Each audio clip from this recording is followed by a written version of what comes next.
வீட்டில் யாராச்சும் கேழ்வரகு சாப்பிட மாட்டேன்னு சொன்னாங்கன்னா அன்பாக பொறுமையாக சொல்லி சாப்பிட வைங்க. அப்படி இல்லைன்னா இந்த மாதிரி ஒரு டிஷ் செஞ்சு கொடுங்க, நிச்சயமாக என்ஜாய் பண்ணி சாப்பிடுவாங்க. ஒரு கப் கேழ்வரகு மாவு, அரை கப் கோதுமை மாவு, ஜீரணத்துக்கு கொஞ்சம் ஓமம், உப்பு சேர்த்து நல்லா மிக்ஸ் பண்ணிவிட்டு கொஞ்சம் கொஞ்சமாக தண்ணி ஊற்றி பிசைஞ்சு வச்சுக்கோங்க.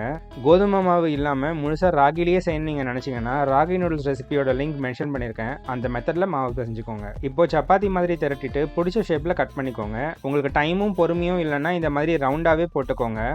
இல்லைன்னா சிம்பிளாக பாஸ்தா செய்கிற மாதிரி நான் 2 மெத்தட் மென்ஷன் பண்ணியிருக்கேன். உங்களுக்கு எது ஈஸியாக இருக்கோ நீங்கள் சூஸ் பண்ணிக்கோங்க.